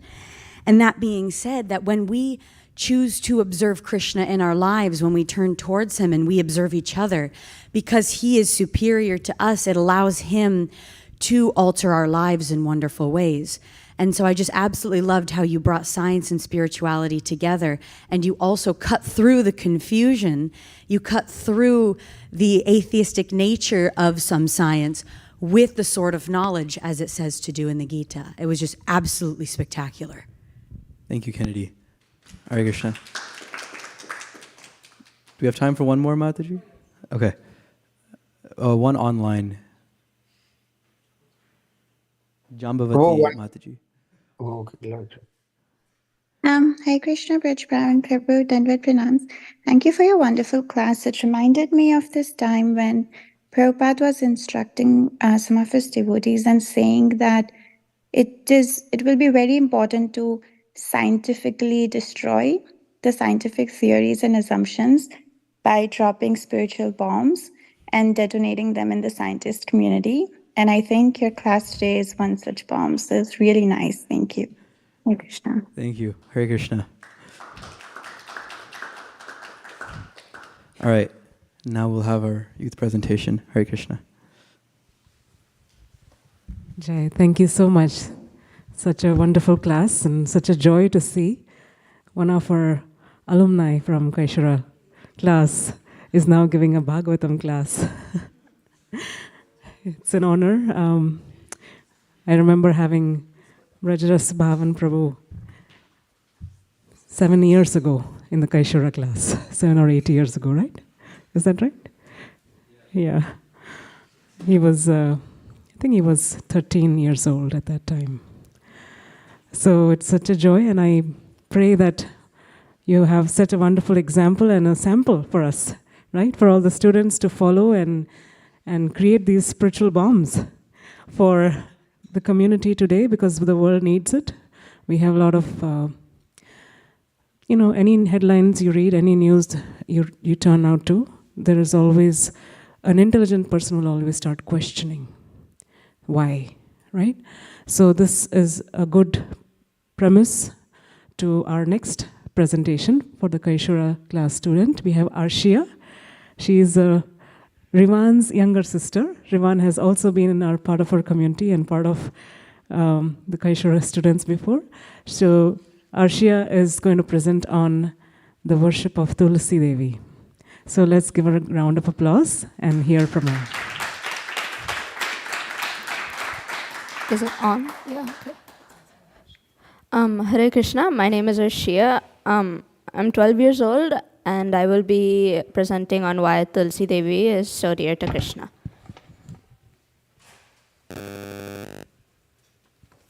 Oh, bad. Okay. The plants in Vaikuntha have the sweetest perfume and flowers and all, but they still pay respects to Tulsi for her austerities in achieving the position that she has on the Lord. They do not envy her because she has a pure heart.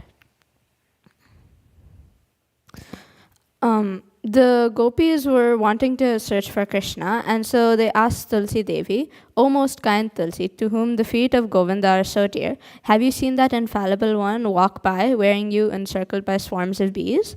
They ask her because she is always with Krishna. Krishna can't leave her anywhere, and he always has her, even if Tulsi Devi is surrounded with like humming bees. Many great sages and even Lakshmi Devi herself aspire to receive a mere dust of Lord Krishna, but Tulsi Devi receives it because she is so dear to Lord Krishna's feet.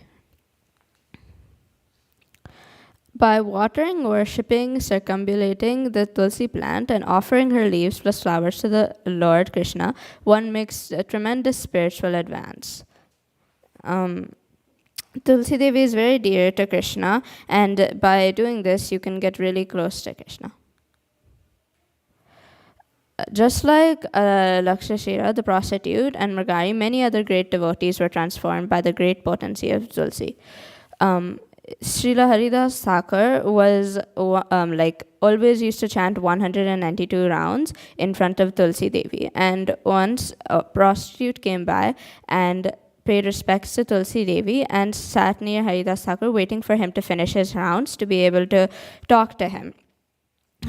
After coming for many days and waiting for him, she eventually started listening to him chant and eventually started chanting the Hare Krishna Maha Mantra with him. This transformed her into a Vaishnavi, and like the prostitute, many other devotees can also be transformed by the great potency of Tulsi Devi. Another great devotee was the hunter Mrigari. He used to kill helpless animals and take sadistic pleasure in killing them. He would he would always not think about when he was killing them and only use them for his pleasure. One time he met Narad Muni, and Narad Muni asked him to give up his killing, and Narad Muni would take care of his daily meals and any necessities that he needed. Narad Muni instructed him to go to the banks of Ganges, chant the holy names of Krishna before the sacred Tulsi plant. This will cleanse your heart, and soon it will become soft and pure.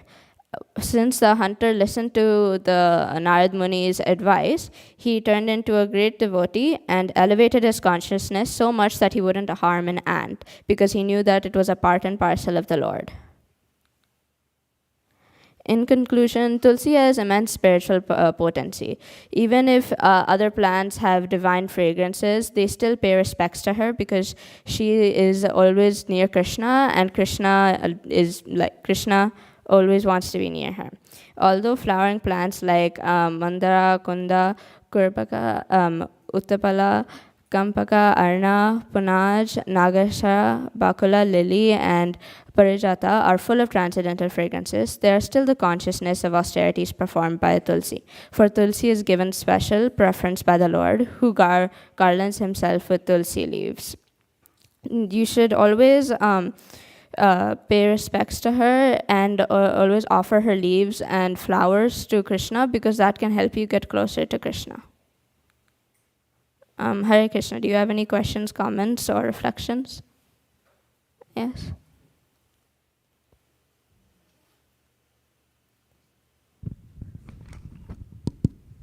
Hare Krishna, that was nice, a lot of knowledge. I didn't know this. But I have a question that's surfacing, that whether it's more powerful to do the Hare Krishna around Tulsi or around the deity of Krishna? Well, doing Hare Krishna mantra around Tulsi would please Krishna, but doing it, like if you put the Tulsi Devi in front of Krishna and do it in front of both of them, in my opinion, that might help. Okay. Any other questions? Oh.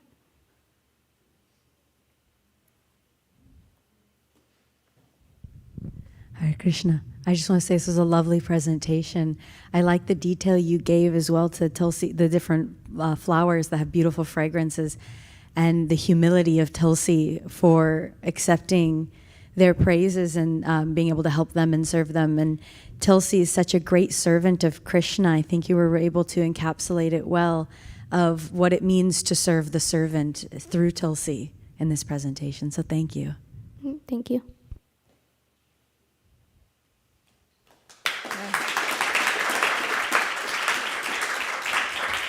Thank you, Arshi. That was excellent. Wonderful effort. And with that, we will conclude our session and move on to the next part of the program, which is Guru Puja. So request everybody to put the mats away and set up the floor. Thank you. Hare Krishna.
Krishna. Okay.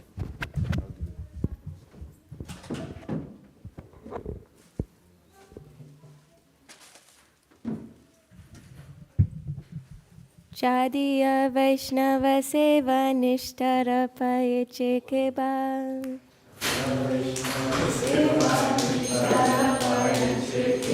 Chadiya Vaishnava Seva Nishtara Payeche Keba.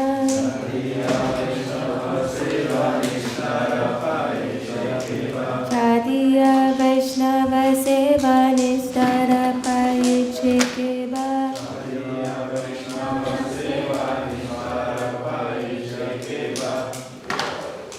All together.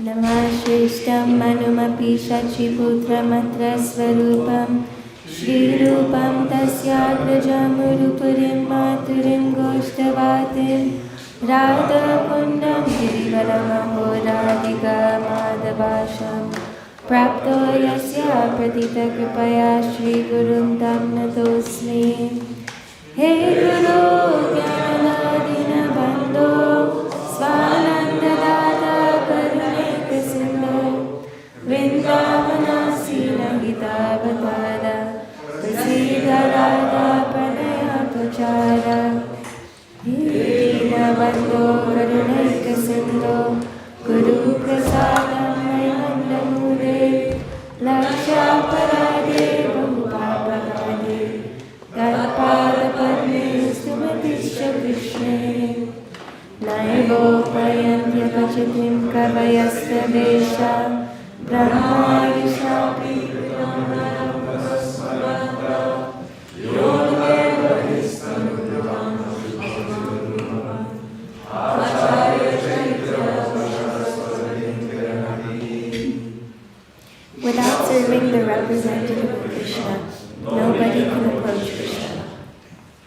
I bow down to the beautiful lotus feet of my spiritual master, by whose causeless mercy I have obtained the supreme holy name, the divine mantra, the service of the son of Sachimata, the association of Srila Swarup Damodar, Rupa Goswami, and his older brother Sanatana Goswami, the supreme abode of Mathura, the blissful abode of Vrindavan, the divine Radha Kund Govardhan Hill, and the desire within my heart for the loving service of Sri Radhika and Madhava and Vrindavan.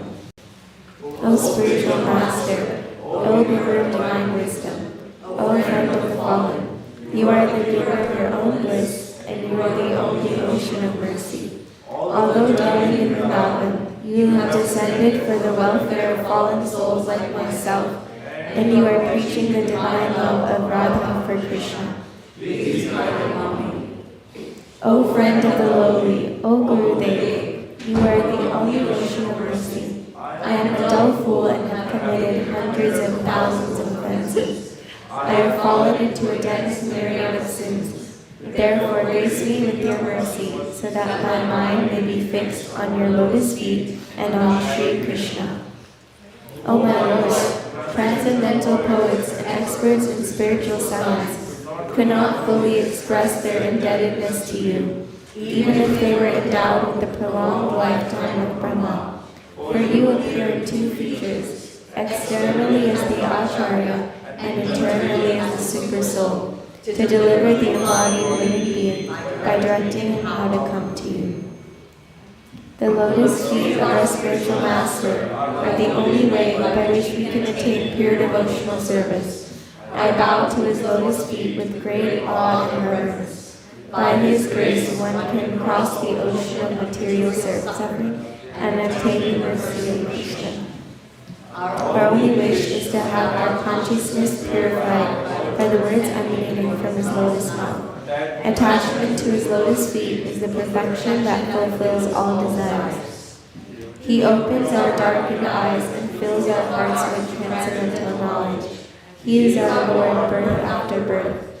From him ecstatic prema emanates. By him ignorance is destroyed. The Vedic scriptures sing of his character. Our spiritual master is the ocean of mercy, the friend of the poor, the Lord and master of the devotees. O Master, be merciful unto us. Give us the shade of your lotus feet. Your fingers spread all over the three worlds. Shri Guru Charana Pana Kevala Bhakti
तत्श्री A C Bhaktivedanta Swami Shri Prabhupada की जय। ओम विष्णुपाद परमहंस परिव्रजकाचार्य श्रोता सत श्री भक्ति सिद्धांत सरस्वती गोस्वामी महाराज प्रभुपाद की अनंत कोटि वैष्णव वृंद की नामाचार्य शीला हरिदास ठाकुर की प्रेम से गौर श्री कृष्ण चैतन्य प्रभु नित्यानंद श्री अद्वैत गदाधर श्रीवासादि गौर भक्त वृंद की श्री श्री राधा कृष्ण गोप गोपीनाथ श्याम कुंड राधा कुंड गिरि गोवर्धन की श्री मायापुर नवद्वीप धाम की श्री वृंदावन धाम की पुरुषोत्तम क्षेत्र श्री जगन्नाथपुरी धाम की गंगा मई यमुना माई की भक्ति देवी तुलसी देवी की अनंत कोटि वैष्णव वृंद की श्री हरि नाम संकीर्तन की ग्रंथराज श्रीमद् भागवतम की ISKCON वर्तमान गुरु वृंद की सामवेद भक्त वृंद की गौर सीतानाथ प्रेमानंदे हरि हरि बोल। All glories to assembled devotees हरीश। All glories to assembled devotees Harish.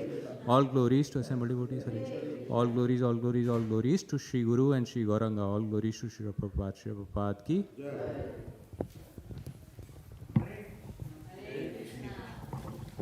Krishna Krishna Krishna Hare Hare Hare Ram Ram Ram Hare Hare.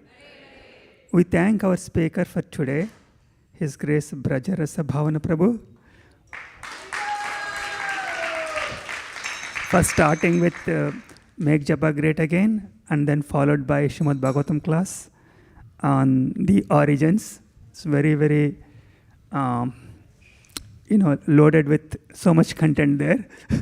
We hope that, you can continue, you can further elaborate on these topics in future Saturday classes, because whatever was covered is a lot, and it can be expanded into a lot more content. And we also thank our Guru Puja and the Kirtan singer, Her Grace Anapayini Bhakti Devi.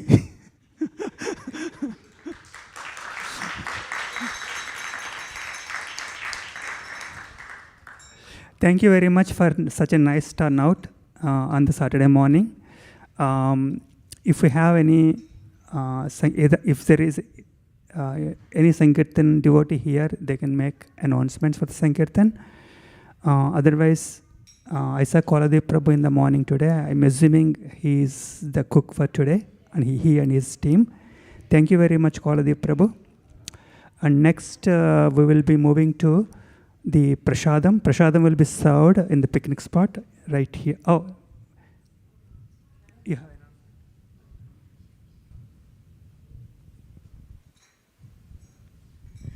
I just want to announce that today is our dear Mantra Siddhi Mataji's birthday, and Yashoda Kripa Prabhu is sponsoring the feast this morning for her on her birthday.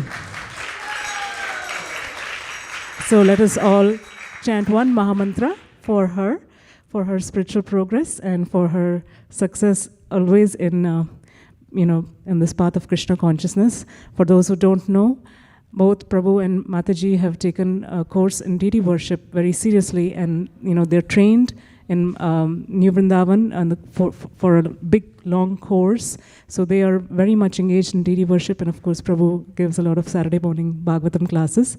So we are very grateful for your family, Prabhu. Thank you so much for all that you do for ISV. We really cherish that, and we are very grateful for that. So let's chant one Mahamantra. Hare Krishna, Krishna Krishna, Hare Hare, Hare Rama, Rama Rama, Hare Hare. Thank you. Mataji. Hare Krishna, I just have a quick announcement about Bhakti Farms. There's going to be a really big event at the farm on May 11th. Guru Dev and Guru Ma will be there, and the cows are really excited. It's their 1-year anniversary of being rescued. And so if you guys want to come out for Kirtan, Prasadam, wildflower walks, there's going to be a lecture by His Grace Vaisheshika Maharaj. It'll just be absolutely wonderful. Please mark your calendars. There'll be an email going out soon with signups. Buses will leave from ISV. That's right, we're getting buses. So mark your calendars. It'll be fabulous.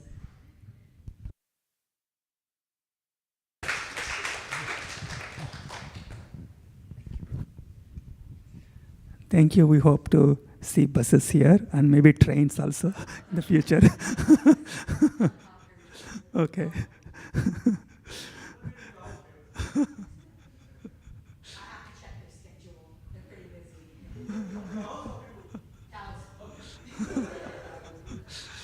Okay, next is Prashadam. Prashadam will be served after the Prashadam prayers. Who's reading the Prashadam?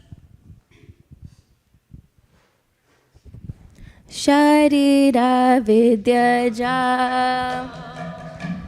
Jodendriya Tahika Jive Phile Vishaya Sagore Dharmade Jivati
Mahaprasade